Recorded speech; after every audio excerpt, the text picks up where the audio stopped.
আসসালামু আলাইকুম, কেমন আছেন আপনারা? আশা করি ভালো আছেন। আমি Kazi Rubayet Shahriar Rahman and welcome to my new YouTube channel Owen the Bangla blogger. So আজকে মূলত আমি একটা বিষয় নিয়ে কথা বলবো, যেটা আপনাদের অনেকের মাথায় আসছে কিন্তু আপনারা চিন্তা করে বের করতে পারেন না বা আপনারা জানেন। তো আজকে মূলত আমি বাইকের দাম ঠিক করা নিয়ে বলবো। তো আপনি চিন্তা করে দেখেন, একটা বাইকের দাম 1,82,000 টাকা, এটা কিভাবে ঠিক হলো? কিভাবে কেন 1,82,000 হইলো? এর কম কেন হইলো না, বেশি কেন হইলো না? এটা একটা বিষয়।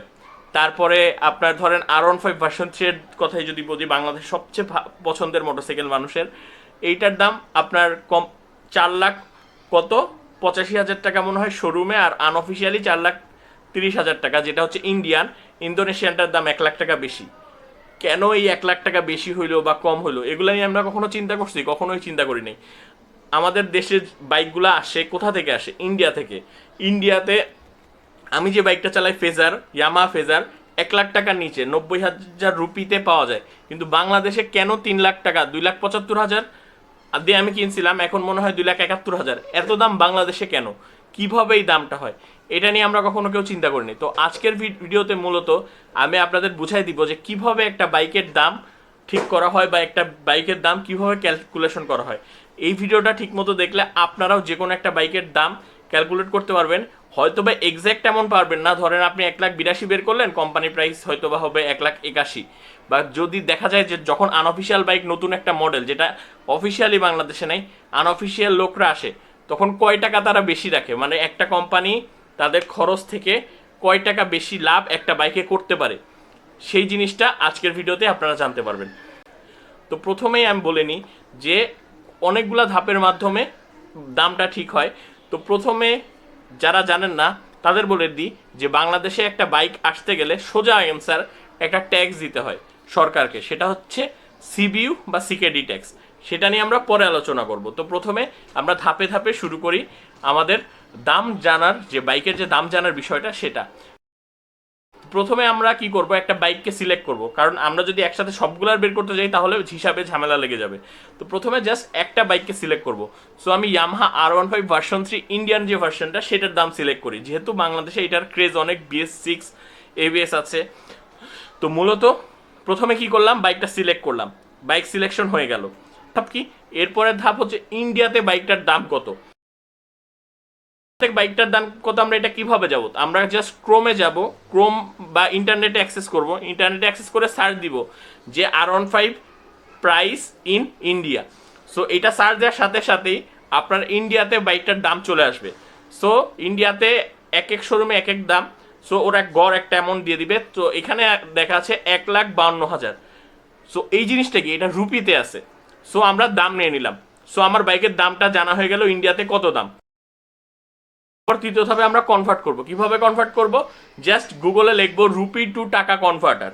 যদি আমাদের দামটা রুপিতে নেই, চুজ করে থাকি, তাহলে রুপি টু টাকা কনভার্টার দিব। যদি ডলার থেকে করি তাহলে ডলার টু টাকা কনভার্টার দিব। যদি ইন্দোনেশিয়ান যে মুদ্রা সেটা থেকে করি তাহলে ওইটা টু ডলার লিখবো, যেটা হয় সেটা লিখবো। সো আমি রুপি টু ডলার কনভার্টার দিয়ে কনভার্ট করে দেখলাম, এইটার বাংলাদেশে দাম পড়ে 1,71,000 সামথিং টাকা, মানে 1,71,000 টাকা। তো এখন আপনারা চিন্তা করতে পারেন, 1,71,000 টাকা খরচ দামের একটা বাইক, যেটার দাম 1,71,000 টাকা ইন্ডিয়াতে, সেটা বাংলাদেশে এত কেন? সো চতুর্থ ধাপ হচ্ছে গভর্নমেন্ট ট্যাক্স যোগ করা। সো চতুর্থ ধাপে আমরা গভর্নমেন্ট ট্যাক্স যোগ করব। যোগ করার আগে দুইটা বিষয় এখানে ম্যান্ডেটরি। একটা হচ্ছে আমাদের চিন্তা করতে হবে বাইকটা কি সিকেডি আসে না সিবিইউ আসে। তো গভর্নমেন্ট ট্যাক্স সাধারণত দুই ধরনের হয়, একটা হচ্ছে সিকেডি বাইকের জন্য, একটা হচ্ছে সিবিইউ বাইকের জন্য। সিকেডি এবং সিবিইউ কি বোঝার আগে বলে নেই, সিকেডি হতে আপনার 92% ট্যাক্স দিতে হয় এবং সিবিইউ এ আপনার 154% ট্যাক্স দিতে হয়। কই শুধু 92% আর কই 154%। তো এখন বলি সিকেডি আর সিবিইউ কি। সিকেডি হচ্ছে যেই বাইকগুলার ফিটিংটা, মানে কোম্পানি ইন্ডিয়া থেকে পার্টসগুলো নিয়ে আসলাম, সেটারে ফিট করলাম বাংলাদেশি ফ্যাক্টরিতে, সেটা হচ্ছে সিকেডি।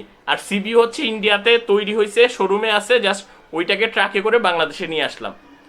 এই জন্য যদি যেহেতু ডাইরেক্ট ফুল ফিটেড হয়ে বাংলাদেশে ঢুকে, সেই জন্য সিবিইউ এর ট্যাক্স 154%। আর যেহেতু সিকেডিটা আপনার বাংলাদেশে তৈরি হয়, সেহেতু এটার দাম কম। এই অনেক সময় আপনারা চিন্তা করেন যে কিছু বাইকের দাম এক সেগমেন্ট হলে ডিফারেন্স এত বেশি কেন, সেটা হচ্ছে সিকেডি আর সিবিইউ এর জন্য। যেমন অ্যাপাচি 4V এটা হচ্ছে সিকেডি বাইক, বাংলাদেশে বেশিরভাগ পার্টস তৈরি হয়, কিছু বেশিরভাগ না কিছু পার্টস তৈরি হয় আর ফিটিংটা বাংলাদেশে হয়। সো এই জন্যই মূলত দামটা এইভাবে ফিক্সড হয়। যাই হোক, এরপর আমরা ট্যাক্সের হিসাব করব এই ধাপে। ট্যাক্স নর্মালি R15 এর সিবিইউ আসার কথা, যদি সিবিইউ আসে তাহলে কি হয়, তাহলে করবে 1,71,000 ইন্টু 154%। ওইটা করলে হিসাবে আসে হচ্ছে আপনার 2,64,000 টাকা মতো ট্যাক্স আসে। মানে একটা 1,71,000 টাকার বাইক বাংলাদেশে আনতে হলে সরকারকে 2,64,000 দিতে হবে। তারপর জাস্ট পঞ্চম ধাপে যাব। পঞ্চম ধাপে আমরা যে ট্যাক্সটা ঠিক করছি সেই ট্যাক্সটাকে অরিজিনাল যে ইন্ডিয়ায় দাম ছিল 1,71,000 সেটার সাথে যোগ করব, অর্থাৎ হচ্ছে 1,71,000 প্লাস 2,64,000। সো এখানে 4,36,000 আসতেছে। সো ইন্ডিয়া থেকে একটা বাইক যদি বাংলাদেশে আসে সেই ক্ষেত্রে 4,36,000 টাকা একটা R15 এর দাম হয়, কিন্তু শোরুমে 85,000 বেচে ওরা লাভ করে। যাই হোক, এইটার দামটা কম বেশি হইতে পারে কিভাবে, আমি যখন ফার্স্টে বলছিলাম 1,52,000 টাকা ইন্ডিয়ার শোরুমের প্রাইস, সেখানে শোরুমের ভাড়া ইনক্লুডেড। বাংলাদেশ থেকে যখন কেউ ইন্ডিয়া থেকে বাইক আনাবে সে নিশ্চয়ই 1,52,000 দিবে না, তার থেকে একটু কম দিবে, এটা নর্মাল। কারণ আপনি তো একসাথে একটা বাইক আনতেছি না, আমি আনতেছি 100-200 বাইক, সেই ক্ষেত্রে ট্যাক্সটা একটু কমবে। সেই আবার বাংলাদেশে আনতে গেলে শিপমেন্ট চার্জ আছে, মানে একটা বাইক ইন্ডিয়া থেকে বাংলাদেশে আনতে গেলে তো কিছু কস্টিং আছে, কিছু কস্টিং আছে। সো সব মিলায় আমরা 4,30,000 মতো ধরতে পারি, যে 4,30,000 হলে আপনার সিবিইউ বাইক বাংলাদেশে পাওয়া যাবে। আনঅফিসিয়াল দাম এরকমই 4,30,000 মধ্যে। কিন্তু এখানে একটা কথা আছে, আপনারা যখনই আনঅফিসিয়াল বাইক কিনবেন তখন পেপারটা চেক করে নেবেন সিবিইউ না সিকেডি। অনেক সময় অনেক কোম্পানি সিকেডি বাইক আনে, সিকেডি বাইক যদি আমরা আনি তাইলে কিন্তু আপনার 3,30,000 টাকা খরচ পড়ে, 1,00,000 টাকা কম খরচ পড়ে, যেহেতু ট্যাক্স হচ্ছে দাঁড়ান অ্যামাউন্টটা কত আমি লিখছি। সো 3,30,000 আশেপাশে পড়ে, যেহেতু ট্যাক্স আপনার কত পার্সেন্ট, প্রায় 54 মানে 60% ট্যাক্স কম, সেই ক্ষেত্রে দামটা একটু কম পড়ে। আপনারা পেপারটা চেক করে নেবেন এটা সিকেডি ভাবে আসছে না সিবিইউ ভাবে আসছে। R15 এর মতো বাইক যদি সিকেডি ভাবে আসে তাইলে অনেক ঝামেলা, কারণ হচ্ছে সিকেডি ভাবে আসলে ফিটিংটা বাংলাদেশে হয়, বাংলাদেশে ফিটিং মানে বুঝেন। আর যেগুলা আনঅফিসিয়াল কোম্পানি তাদের ফিটিং করার যে সার্ভিস সেন্টার সেটা মানে মিস্ত্রিদের চেয়েও খারাপ অবস্থা। যাই হোক, সো এই জিনিসটা আপনাদের মাথায় সবসময় রাখতে হবে। তো সো আজকে মূলত আমি বাইকের দামটা কিভাবে ঠিক হয়, দাম কিভাবে হয় এটা নিয়ে ভিডিও করলাম। সো আপনারা আপনাদের কমেন্টে একটা কাজ দিয়ে দিই, কমেন্টে আপনাদের পছন্দের যে বাইকটা সেটার দাম কত হওয়া উচিত ছিল আর এখন মার্কেটে কত সেটা লিখবেন। আর যদিও দাম বেশি কমের একটা বিষয় থাকে, আর একটা বিষয় থাকে এটার উপর ভ্যারি করে।